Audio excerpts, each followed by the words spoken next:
Ce journal vous est offert par le FPI, Fonds des promotions de l'industrie, votre partenaire privilégié pour la réussite de vos projets.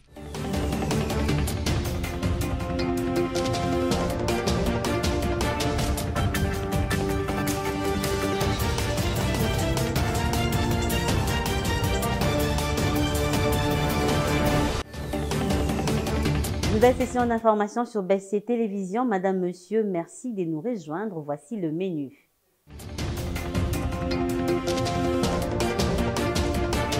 À Kwamouth, une délégation du gouvernement a été dépêchée pour tirer au clair la situation de la tension interethnique entre les Yaka et les Téké environ 2 mois après les débuts des combats qui ont déjà produit un lourd bilan. Et puis, journée mondiale consacrée aux chiens, c'est le 26 août de chaque année qu'elle se célèbre. Journée instituée pour les soins et la protection de cet animal considéré comme un meilleur ami de l'homme. Et enfin en sport, les léopards, messieurs seniors April, se sont envolés ce vendredi pour le Cameroun où ils vont croiser le fer ce dimanche 28 août avec les Sao Tchadiens. L'enjeu, c'est la qualification pour la phase finale de CHAN Algérie 2022. Voilà tout pour les menus. Encore une fois, bienvenue. Si vous nous rejoignez, la mise en place des mécanismes en vue de créer un monde durable, c'est le sujet de la rencontre entre l'Empire du Japon et l'Afrique dans le cadre de la 8e TICAD. Les discussions ont débuté à Tunis, en Tunisie, en marge de la conférence qui débutera demain samedi. Ce vendredi, le Premier ministre Jean-Michel Samalou Kondé, en séjour depuis hier à Tunis, accompagné d'une forte délégation gouvernementale, a pris part à la rencontre bilatérale entre le gouvernement japonais et ceux des pays africains participant à ce forum. Je vous le disais en titre, une délégation du gouvernement a été dépêchée à Kwamouth pour s'entretenir avec les différentes couches sociales de la province de Mai-Ndombe, meurtries par les combats interethniques qui confrontent les Yaka et les Téké depuis près de 2 mois de combats qui ont occasionné plusieurs déplacés et 244 maisons incendiées. Suivez. Une délégation gouvernementale a été dépêchée le jeudi 25 août 2022 à Kwamouth, dans la province du Mai-Ndombe, pour s'entretenir avec les différentes couches sociales et politiques dans le cadre de ramener la paix dans cette partie du pays qui ploie sous les combats interethniques entre les Yaka et les Téké. Cette commission est conduite par le vice-ministre, ministre de l'Intérieur, Sécurité et Affaires coutumières, et elle est composée de la vice-premier ministre chargée de la Justice, du ministre des Droits humains, ainsi que du ministre des Affaires sociales et humanitaires. Ces conflits a déjà fait 28 morts d'après un bilan provisoire, plusieurs blessés et tout au moins 244 maisons incendiées. La cause de ces conflits était au départ le désaccord sur les redevances coutumières, notamment sur la quantité des tributs à verser aux arrêts locaux Téké par les non-originaires Yaka. Ces conflits ont pris une mauvaise tournure et a occasionné les déplacements massifs de la population. L'honorable Christophe Mbosonko-Dia compatit avec les déplacés des Kwamouth, victimes des affres du conflit interethnique entre les Téké et les Yaka. Et le patriarche Mboso a mis à la disposition de ces déplacés les moyens et une assistance en vivre et non vivre. Regardez. Ces déplacés, venus de différents coins de Kwamouth, fuyant les affrontements entre les Yaka et les Téké dans la province du Mai-Ndombe, alignés en colonne, enfants, femmes et hommes, bénéficient d'un appui alimentaire envoyé spécialement par l'honorable Christophe Mboso et un moyen de transport pour évacuer certains déplacés vers les zones sécurisées. Cette situation inquiète la population de ces coins qui appellent à l'aide. L'un des déplacés relate les faits.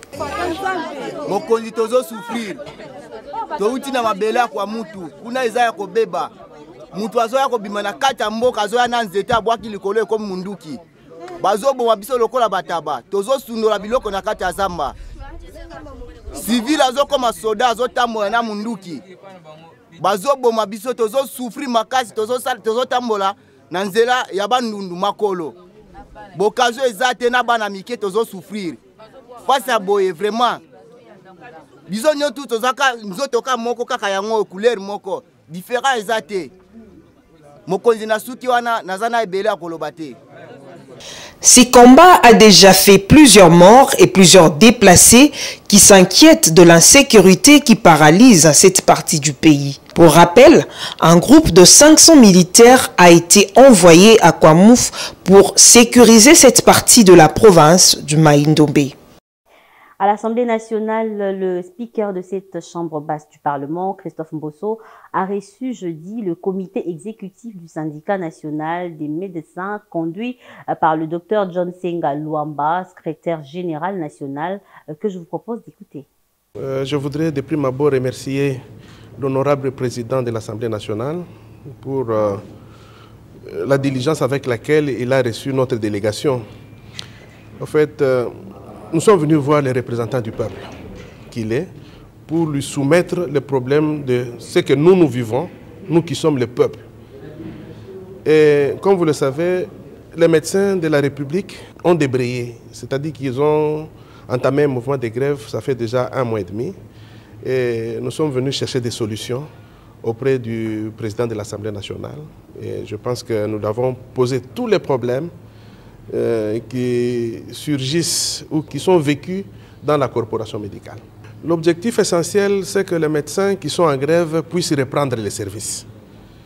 Et heureusement que nous avons trouvé une oreille attentive et une main qui est prête à agir. Il nous a donné quelques pistes de solutions. Je pense que nous allons de très bonnes solutions. Et je pense que nous allons faire rapport à la base qui nous a mandaté pour le rencontrer, pour que très rapidement les médecins puissent reconsidérer la position qu'ils ont actuellement. Restons à la Chambre basse du Parlement en prévision de la 6e conférence des parlementaires africains, membres de la Commission de défense et sécurité. Christophe Mbosso, au président de l'Assemblée nationale, a reçu en audience jeudi 25 août 2022, dans la soirée, une délégation mixte des membres des commissions défense et sécurité de la Chambre basse et haute du Parlement. Suivez leur déclaration au sortir de l'audience. C'est une fierté pour la République démocratique du Congo. Comme venait de le dire Dr Toussaint, nous avions participé pour la première fois à la 5e conférence à Abuja. Et un grand travail avait été fait par toute l'équipe présidée par moi-même pour que nous puissions non seulement marquer notre présence, mais nous avions eu aussi le soutien des autres collègues, présidents des commissions de défense de pays africains, d'autres pays, pour que nous puissions présider le REPAM, le réseau de parlementaires africains, membres de commissions défense et sécurité. Et organiser une telle conférence ici à Kinshasa, nous pensons que ça sera non seulement une grande responsabilité, mais un grand message que nous allons passer pour que nous puissions avoir à travers cette conférence l'implication de tous les autres pays qui vont participer, afin que nous puissions échanger nos expériences sur la recherche de la paix et la sécurité, l'un des chevals de bataille du président de la République, Félix Tshisekedi. Il n'y a pas que cette conférence qui constitue une solution aux problèmes que nous avons, mais vous pouvez vous rassurer que c'est une occasion pour notre pays de solliciter, pourquoi pas, le soutien de tous les autres pays à travers tous les présidents de commissions de défense et sécurité de ces pays qui seront ici à Kinshasa, afin que nous puissions parler le même langage dans la recherche de la paix et la sécurité, non seulement en RDC, mais dans tout le pays africain. Le député national Balama Ginkolo, ancien vice-président de l'Assemblée et cadre du FCC, estime que le gouvernement a failli en fait de l'état de siège et regrette que le gouvernement ait sous-traité la sécurité nationale en invitant les forces étrangères. Suivez à ce propos recueilli par Sami Bosongo. Je voudrais vous dire simplement que ce gouvernement a failli. Il a décrété l'état de siège. Il a sous-traité notre sécurité en invitant des forces étrangères. celle même qui pose problème. Et cette situation est inadmissible, c'est irresponsable de la part du gouvernement. Tout ce que je veux vous demander, c'est de tirer les conséquences de ce comportement du gouvernement, parce que 2023 est à l'horizon. Il faudra simplement, je vous invite à sanctionner ce gouvernement ainsi que le chef de ce gouvernement. Merci. Nous ne pouvons plus continuer à subir des arbres et sous-traiter notre sécurité par des forces étrangères. Je ne comprends rien finalement. Et on n'explique pas à la population. Quand une force armée étrangère entre au pays, on ne dit pas à la population ni au Parlement comment elle vient, pourquoi faire, pour combien de temps, combien de militaires sont arrivés, et ils rentrent quand, et quel est le paiement que nous devons. Donc on se moque de nous, on se moque de la population de l'Est. Nous sommes franchement des martyrs. Je vous invite au moment venu de tirer les conséquences et de sanctionner ce gouvernement. Et on va parler critique sur la loi électorale et la hiérarchie des opérations préélectorales sont formulées par bien de Congolais face aux réactions et attitudes des uns et des autres. Votre rédaction interpelle l'opinion nationale à travers cette réflexion que je vous propose de suivre. La RDC, qui vit en permanence la pré-campagne électorale, et pour le processus électoral duquel sa centrale électorale reçoit des aides financières, notamment des USA et de la Grande-Bretagne, risque pourtant de faire face à un processus électoral non apaisé. C'est comme si les démons des troubles et crises pré- et post-électoraux se font déjà un point d'honneur à s'incruster, voire à élire domicile dans le pays de Lumumba. Le processus électoral congolais fait bel et bien face à bien des couacs. Outre que l'élection et la désignation des membres du bureau et de la plénière de la CENI ne se sont pas réalisées de manière catholique, les critiques ayant vilipendé des efforts d'une fraction des politiques congolais à contrôler la CENI pour s'assurer le triomphe lors des prochaines échéances électorales dans le scrutin stratégique, la loi électorale et la programmation des activités conduisant à la convocation du corps électoral en 2023 posent problème. Le député national Délice Sanga de l'Envol est monté au créneau contre certaines dispositions de la loi électorale et John Omombo du parti Force Socialiste et Progressiste stigmatise, outre cette loi, la hiérarchisation anarchique des opérations préélectorales. La politique de l'autruche, opposée à toutes les réclamations et remarques sur le processus électoral de la part du pouvoir congolais, risque bien de conduire non seulement à la non-tenue des élections en 2023, mais aussi à la contestation des résultats des élections avec escamotage de la vraie volonté du peuple et émergence des cadres qui travailleront non pour le peuple, mais plus pour leurs intérêts, ainsi que pour ceux des puissances occidentales qui se mêlent de notre processus électoral afin d'imposer leurs marionnettes au pouvoir en RDC. Je vous l'ai dit aussi en titre que le 26 août de chaque année est consacré à la célébration de la journée mondiale du chien. Cette date a été lancée par le Fonds international pour la protection des animaux. Le but est de prendre soin et de protéger les droits du chien, considéré comme meilleur ami de l'homme. Mais que dire du chien? Tentative de réponse avec Bernadette Kamango. La journée mondiale du chien est l'occasion de retracer l'histoire millénaire entre les hommes et les chiens. Cette dernière vise à mettre en lumière les liens entre hommes et chiens et est une opportunité supplémentaire d'aborder le sujet du bien-être animal. Cette journée est officiellement marquée dans le calendrier pour mettre sur le devant de la scène ce que les associations de protection animale et les refuges font au quotidien, dire non aux abandons, sensibiliser à la maltraitance animale et promouvoir l'adoption responsable. Mais que dire du chien ? Le chien est un mammifère de la famille des canides. C'est la première espèce animale à avoir été domestiquée par l'homme dans le but de la chasse. Sa taille et son poids varient énormément d'une race à l'autre. Par exemple, le chihuahua peut peser environ 1 kg pour 16 cm, tandis qu'un dog allemand peut peser 90 kg pour 72 cm. On retrouve le chien pratiquement dans tous les pays du monde.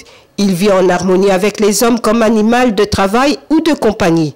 Ses caractéristiques comportementales lui valent d'ailleurs l'appellation de meilleur ami du monde. Concernant son alimentation, le chien domestique est carnivore. Toutefois, il consomme également d'autres types d'aliments tels que des céréales et des légumes. La moitié de son alimentation doit être composée de viande. Au sujet de la chienne, cette dernière entre en chaleur en moyenne 2 fois par an. Après environ 2 mois de gestation, elle donne naissance à une portée de 2 à 12 chiots selon la race. Le sens de l'odorat du chien est extrêmement développé. C'est pourquoi il est utilisé dans la recherche d'explosifs, de drogues, de personnes disparues. Ainsi, célébrer le chien s'avère opportun. On va prendre un mot de sport. Ils sont à 48 heures du premier acte de la double confrontation RDC-Tchad, comptant pour les éliminatoires du championnat d'Afrique des Nations après plus d'un mois de préparation. Otis Ngoma et ses hommes ont traversé au pays de Samuel Eto'o ce vendredi pour y affronter le dimanche les Sao Tchadiens. Mais avant ce déplacement, quelques joueurs avaient livré leurs impressions. Regardez. Tous les joueurs de notre club n'ont pas été en préparation. Et ça n'est comme si tu étais en position, malgré l'introduction de et ça l'est bien parce que tout déchargé, parce que tout est bien là-bas. Tout est en préparation très élevée. Il y a un essai qui est tout à l'opposition, on a dit que les joueurs qui nous ont déjà prêts. Déjà prêt, toi déjà prêt, on a été sur une opposition. Les joueurs sont après pour nous confronter match il y a Tchad et un match à Léon. Pour la inquiétude des athées, tout ça est bien. Très bien, vraiment, tout ça concentré, déterminé pour nos qualifications dans tout le déconfort. Ouais, il y a Loba que avant même coach Loba, et biso tout allait déjà déterminé pour nous qualifier. Et si tout ça vraiment l'esprit de biso ils ont déjà un match. Oui, ils ont déjà le 28 et puis le 4. L'esprit de biso, ils ont déjà la qualification. Et tout ça a été vraiment pour nous blaguer, pour nous aventure. Bien sûr que oui, tout ça obligé à améliorer vraiment fort pour le 28 et puis le 24. Il a vraiment l'intensité à haut niveau. Et puis le reste, tout ce déjà biso et puis déjà football congolais. Oui, entraînement l'équipe bien, vraiment groupe, tu travailles bien. Nous sommes déjà satisfaits de l'entraînement, tu travailles les lots, donc l'équipe bien ma casse. Premièrement, ils ont qualification, l'objectif est la qualification d'être au côté qui avant. Le match, la préparation, la préserver d'être au côté déjà dans l'esprit de la compétition. Déjà de côté. Sport toujours du lundi 22 août au jeudi 25 août, le Cercle Golf de Kinshasa a vécu la première manche de la 8e édition de l'Open des Squash. Du lot de 32 athlètes au départ, plus que 16 sont encore en course. Ils reprendront la compétition le lundi 29 pour la seconde manche. Idriss Kalombo nous retrace les péripéties de cette première manche. Lancée depuis le lundi 22 août 2022, la 8e édition de l'Open des Squash XXL a bouclé sa première manche ce jeudi 25 août au Cercle Golf de Kinshasa. Les 32 athlètes répartis en 8 groupes de 4 se sont affrontés dans leurs groupes respectifs, à l'issue de laquelle diverses fortunes ont été récoltées. Si dans le groupe A, le retour de Bianco Kibwila a été décisif, 3 sorties, 3 victoires, il a été de même pour le tenant du titre Jean-Marie Bessombi dans le groupe F, ainsi que tous les premiers de chaque groupe à l'instar d'Alberto Liwawa, Calvi Mandabo, Momo Isaoui, Jordi Kisuka. Un duel à distance s'engage donc entre les deux protagonistes au titre, Kibwila et Bessombi. Ça fait plus de 3 éditions que je n'ai pas pris part, raison pour laquelle je devrais vraiment montrer de quoi je suis capable parce que les tournois me manquaient vraiment. Sans ignorer la classe et la noblesse remarquable du numéro 1 du squash zambien invité à cette compétition, l'athlète Chilamwe Manda, qui a effectué une entrée fracassante à la matière, a pris sa triple victoire ce jeudi lors de la clôture de la première manche. La suite de la compétition s'annonce rude au vu du niveau technique élevé qu'ont fait montre les athlètes au cours de cette première phase. Les 2 premiers de chaque groupe étant qualifiés au deuxième tour, les 2 derniers sont d'office écartés de la course. Les 16 athlètes qualifiés au prochain tour vont s'affronter par groupe de 4 dont voici les différentes compositions. Dans le groupe I, Bianco Kibwila, Alberto Liwawa, Jolimbinga, Vasseur Mumbwadi. Dans le groupe J, Gaël Itom, Kevin Bokese, Jordi Kisuka, Calvi Mandabo. Dans le groupe K, on retrouve Ozendoulou, Jean-Marie Bessombi, Fredin Zama ainsi que Pierre Soupa. Dans le groupe L enfin, on retrouve Gola Soupa, Enoch Bamba, Momo Issaoui ainsi que Chilambwe Manda. Une petite trêve sera observée pendant 3 jours, question de permettre aux athlètes qualifiés d'observer un petit moment de repos, afin de mieux aborder la deuxième manche qui se poursuivra le lundi 29 août avec nombreuses affiches.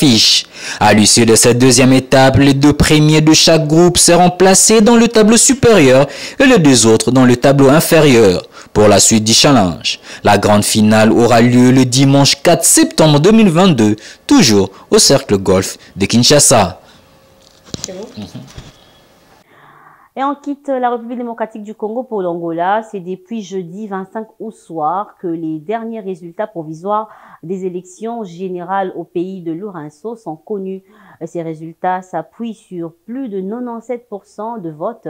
Le MPLA, d'après l'annonce de Lucas Kinlinda, le porte-parole de la Commission nationale électorale CNE, a obtenu 51,7% des suffrages correspondant à 124 députés dans le Parlement. L'opposition, notamment l'UNITA, se dit déçue.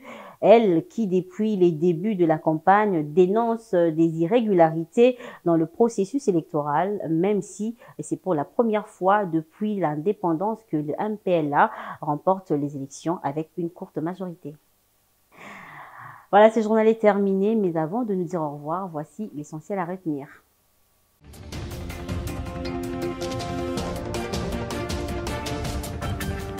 À Kwamouth, une délégation du gouvernement a été dépêchée pour tirer au clair la situation de la tension interethnique entre les Yaka et les Téké environ 2 mois après les débuts des combats qui ont déjà produit un lourd bilan.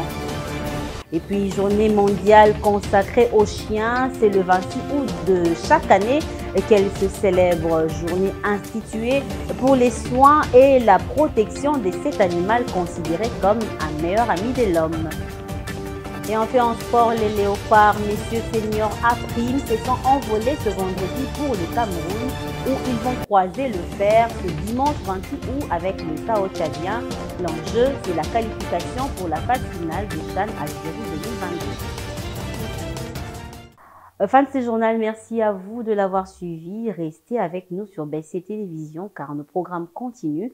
Et on se retrouve prochainement. D'ici là, portez-vous très très bien. Mais d'abord, ne lâchez rien. Au revoir.